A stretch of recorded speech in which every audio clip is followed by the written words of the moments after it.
point is the controlling at supervisor level. Next point is the controlling at supervisor level. In this point, first point is the managerial control. Managerial control. Managerial control means what exactly? Control is a main function of the process in management. Means in the company or in the organization, there is a number of activities are performed continuously, day by day, month by month, year by year. Means all activities are properly controlling, properly managing. So that's why this is exactly a control is the main function of the process in the management. Now second point is that it's a forward looking and backward looking function. Means whenever a particular senior person, sometimes supervisor, sometimes manager, just provide a controlling action on a number of activity in the department, he just looking backward and forward. Backward and forward means what exactly? Means what is exactly happened in the past and what is exactly will happen in the future. Means the future is depend on the present and the past. Okay, म्हणजे जो senior person असतो कंपनीमधला, ठीक आहे, तो supervisor असेल किंवा manager असेल, तो प्रत्येक वेळेस मागे कोणत्या गोष्टी घडून गेल्यात आहेत, ओके, म्हणजे पास्टमध्ये, त्याच्यानंतर प्रेझेंटमध्ये कोणत्या गोष्टी चालू आहे आणि त्याच्यानुसार तो फ्युचरमध्ये कोणत्या गोष्टी घडणार आहेत याच्यावर तो फोकस करत असतो, कंट्रोलिंग करत असतो. कोण? सुपरवायझर, म्हणजेच कोण? Senior person in the company और in the organisation.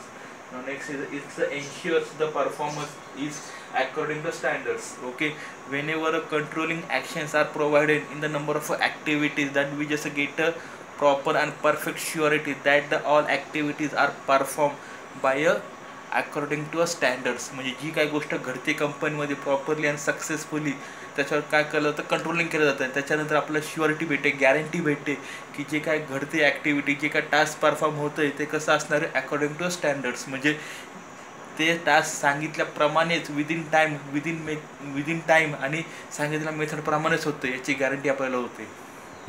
Here mistakes will correct. म्हणजे जेव्हा कंट्रोलिंग होत असतं त्याच्यानंतर त्या ॲक्टिव्हिटी परफॉर्म जे करत असतं ना एम्प्लॉईज किंवा वर्कर्स, त्यांच्यामध्ये जे काय चुका होत असतील, म्हणजे काय गोष्टी चुकीच्या घडत असतील, रॉंग ॲक्टिव्हिटी परफॉर्म होत असेल, ते करेक्ट होऊ शकतात when the control actions continuously going on that time. Next one is the goal oriented functions. When the controlling is going on successfully, then it's a possible that time the indirectly the goals, म्हणजे कंपनीचे जे काय goals असतील, काही target असतील, ते काय होतात? अचीव होतात. म्हणजे त्याच्या दिशेने काय होतात? पावलं चालत जातात. म्हणजे त्याच्या दिशेने गोल्स आपल्याला भेटत असतात. म्हणजे जेव्हा आपण कंट्रोलिंग करतो प्रॉपर सक्सेसफुली, म्हणजे कोण करतं कंट्रोलिंग? सिनियर पर्सन किंवा मॅनेजर कंपनीमध्ये. ओके, त्याचं मेन फंक्शन्स काय, मेन इंटेन्शन काय आहे की त्याच्यानुसार आपल्याला काय भेटणार? गोल भेटणार. म्हणजे कंपनीचे गोल काय होणार? अचीव होणार आहे. ठीक आहे. Analysis of performance than correction mistakes. Okay, म्हणजे number of employees, number of workers continuously काम करतात तेव्हा त्यांच्या परफॉर्मन्सचं काय केलं जातं? ॲनालिसिस केलं जातं. ओके, म्हणजे ती ॲक्टिव्हिटी प्रॉपरली कम्प्लीट झाली की नाही झाली, पहिला पॉईंट. परफेक्ट झाली की नाही झाली, दुसरा पॉईंट. विदिन टाईम झाली की नाही झाली, हा तिसरा point.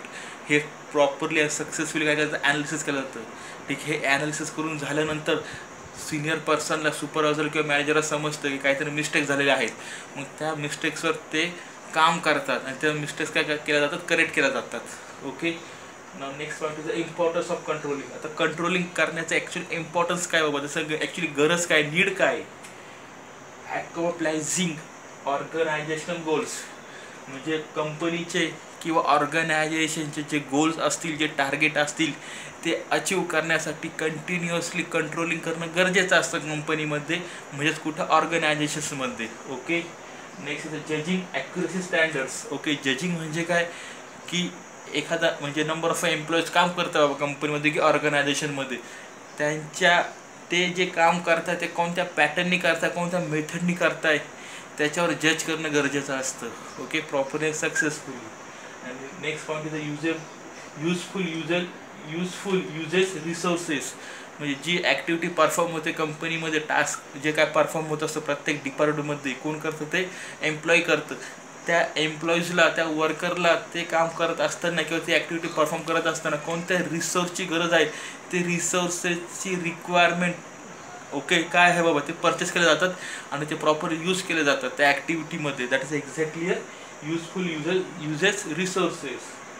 And next point is, and last point is the improving employ motivations. Okay, म्हणजे when the controlling action is going on, that time the senior persons and sometimes supervisor or manager just provide motivations properly and successfully on the employees or workers for the motivation. when why exactly motivation is a need, motivation ची गरज काय, जसं improve the quality, improve the performance, and when they improve the quality, improve the performance, then they achieve the goal properly and successfully. That is exactly main intention behind that.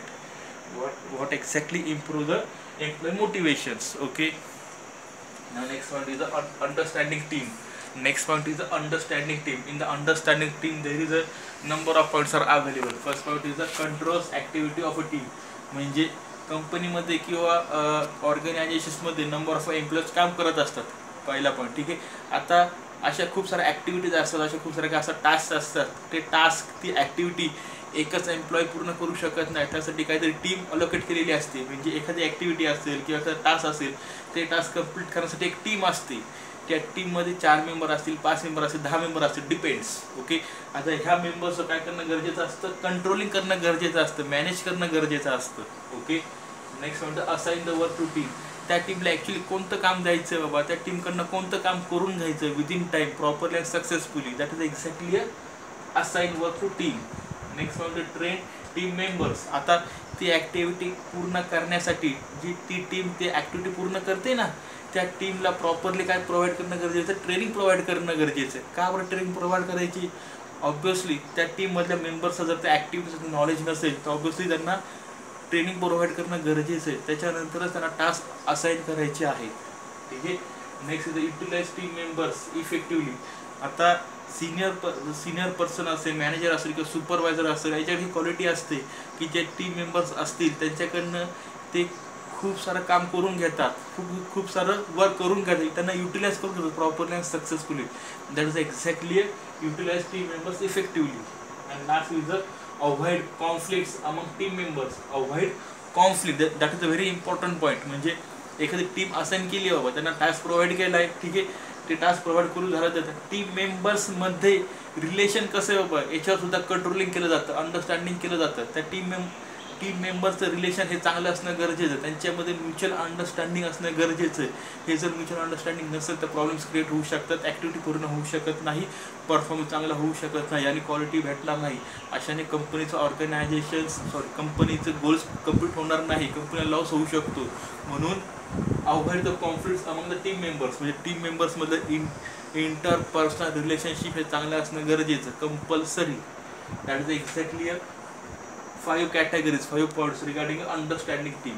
Now last point is the links between various departments in respect of process and quality standards.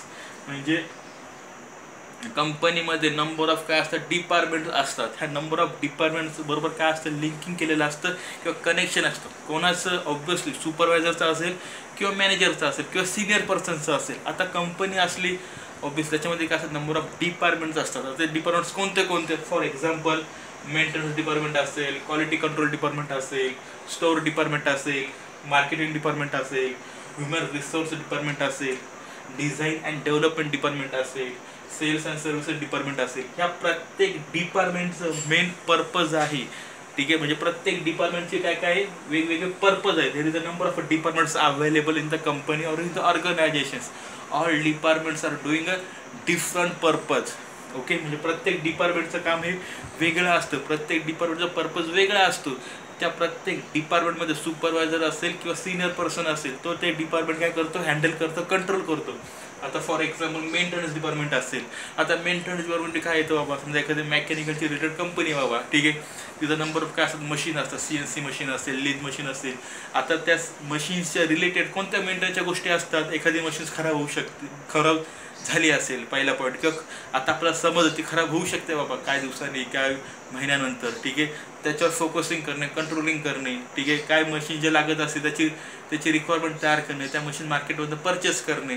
That kind of things are available in the maintenance department. Okay, now next is just like a quality department. In the quality department just provide what is exactly quality of a number of machines, what is exactly quality of employees म्हणजे quality डिपार्टमेंटमध्ये क्वालिटीच्या related म्हणजे ते task जे असेल, जी activity असेल, त्या ॲक्टिव्हिटीची quality आणि ती ॲक्टिव्हिटी करण्यासाठी कोणते रिसोर्सेस यूज केलेले आहेत बाबा. मशीन्स वगैरे असेल, आता मशीन्स इलेक्ट्रिकलच्या असतील, मेकॅनिकलच्या रिलेटेड असतील, अजून कोणते असतील त्या मशीनच्या रिलेटेड ते कोणती क्वालिटी कशी आहे बाबा ते फाइंड आउट करणे. That is exactly a quality control department. Now store department. Store department means what exactly in the store department there is a number of materials, number of things are available. That is exactly storage department. म्हणजे store डिपार्टमेंटमध्ये काय असतं की हे store हे common असतं, याच्यामध्ये खूप साऱ्या गोष्टी अवेलेबल असतात. आता जसं कॉलेजमध्ये कसं स्टोरेज पार्ट असतो, स्टोर डिपार्टमेंट असतं, तर इथं पण काय स्टोर डिपार्टमेंट आहे. इथं मशीन्स असतील, स्टेशनरी मटेरियल असेल, खूप साऱ्या गोष्टी असतात. ते स्टोर डिपार्टमेंट मेंटेन करणे, ठीक आहे, मॅनेज करणे.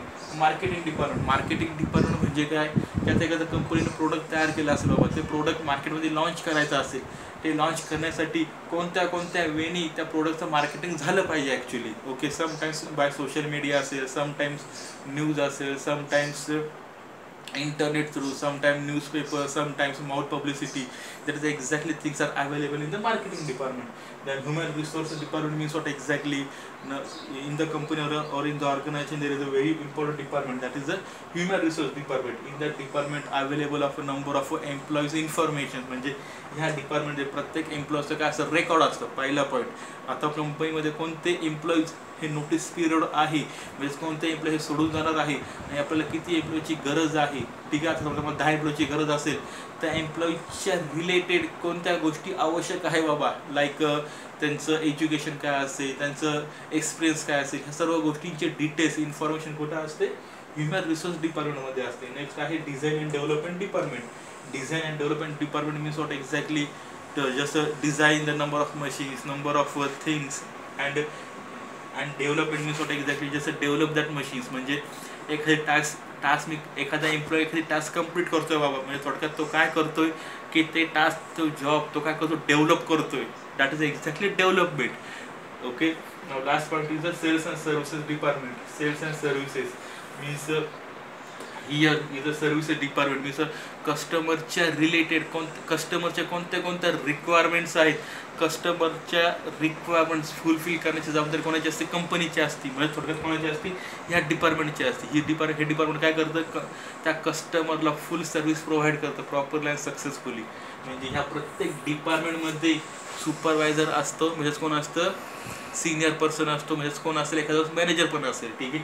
ह्या प्रत्येक डिपार्टमेंटचा वेगळा पर्पज आहे, वेगळा इंटेन्शन आहे. प्रत्येक डिपार्टमेंट हे वेगळ्या इंटेन्शननुसार आयडेंटिफाय केलं जातं, ओळखलं असतं, ठीक आहे.